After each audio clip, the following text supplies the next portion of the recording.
আজকের এই রেসিপিটা দেখার পর আই এম শিওর আপনি ইচ্ছা করে রাত্রে বেশি রুটি করবেন যাতে সকালে বাসি থাকে। আর এই রেসিপিটা আপনি ইজিলি করতে পারেন। আজকে আমার মায়ের সিক্রেট রেসিপি আপনাদের সঙ্গে শেয়ার করছি। খুব সাবধান, কাউকে বলবেন না কিন্তু। তাহলে আর কথা না বাড়িয়ে চলুন তোষার কিচেনে যাই। তোষার কিচেনে। Hello friends, welcome back to my channel cook with baby Tosha, and it's me তোষা।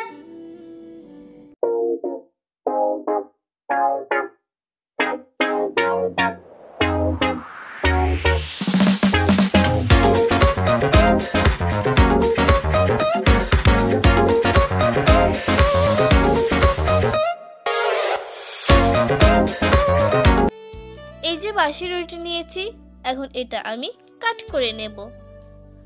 এখন একটা কাঁচি নিয়ে যে কোনো শেপে কেটে নিন, অথবা টুকরো টুকরো করে ছিঁড়েও নিতে পারেন। এই রেসিপিটা আমি বাসি রুটি দিয়ে করছি ঠিকই, কিন্তু তার মানে এই নয় যে টাটকা রুটি দিয়ে করা যাবে না। আপনার খেতে ইচ্ছে করলেই বানিয়ে খান। আমি সবগুলো কেটে নিয়েছি। এখন চলে যাচ্ছি নেক্সট প্রসেসে। এখন কড়াইতে ঘি দিয়ে এগুলো হালকা করে ভেজে নেব।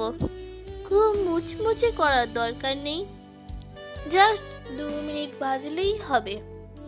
আপনারা কি জানেন বাসি রুটি খাওয়ার অনেক উপকারিতা আছে? বাসি রুটি খেলে সুগার কমে, হাই ব্লাড প্রেশার কমে, আর সব থেকে ভালো জিনিস ওজন কমে, পেটের ফোলা ভাব দূর করে।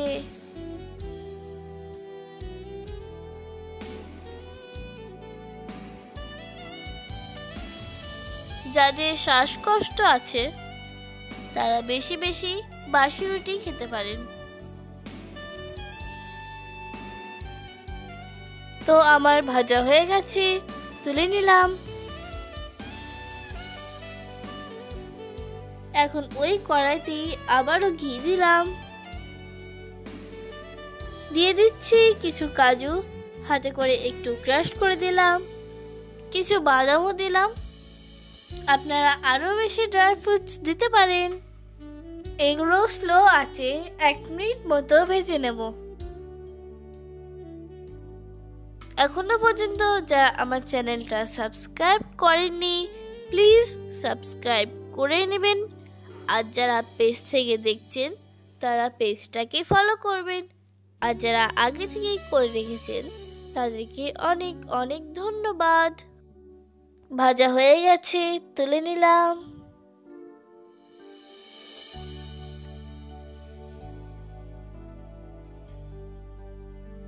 ওই কড়াইতে 300 ml মতো দুধ দিলাম। আমাদের দুধটা অলরেডি সেদ্ধ করা ছিল, তবে আপনারা যদি কাঁচা দুধ নেন তাহলে কিছুক্ষণ ফুটিয়ে নেবেন। পারলে এলাচ গুঁড়ো অথবা 2টো গোটা এলাচ দিতে পারেন। একটা বাটিতে 1/2 চামচ কাস্টার্ড পাউডার নিলাম। এই কুসুম গরম দুধটা দিয়ে গুলে নিয়ে দুধটার মধ্যে ঢেলে দিলাম। এবার এটা ফুটিয়ে নেব। তবে আপনারা যদি আরো থিকনেস চান তাহলে কাস্টার্ড পাউডারটা 1/2 চামচের জায়গায় 1 চামচ দিবেন। 1/2 কাপ চিনি দিলাম, আপনারা আপনাদের পছন্দ মতো দিবেন। দুধটা ফুটে গেছে, এখন এর মধ্যে ভেজে রাখা রুটির টুকরোগুলো দিয়ে দিলাম। খুব বেশি সেদ্ধ করার প্রয়োজন নয়, জাস্ট 2 মিনিট রান্না করলেই হবে। আমি যখন আরো ছোট ছিলাম তখন কোনো খাবার খেতে চাইতাম না। আমার মা নর্মাল খাবারকে অসাধারণভাবে বানিয়ে দিত, আর আমিও তখন চেটে পটেই খেয়ে নিতাম। এই খাবারটা বাচ্চা থেকে বড় সবাই চেটে পুটে খাবে, এই গ্যারান্টি দিলাম।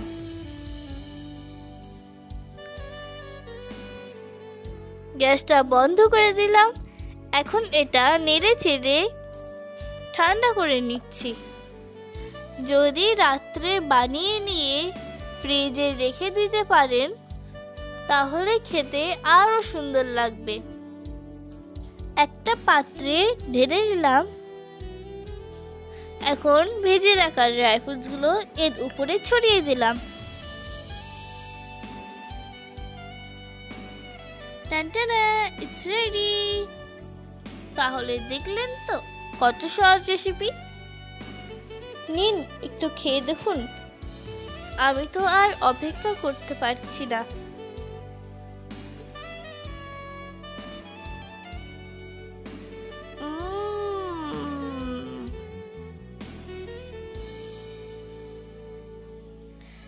জাস্ট ফাটাফাটি।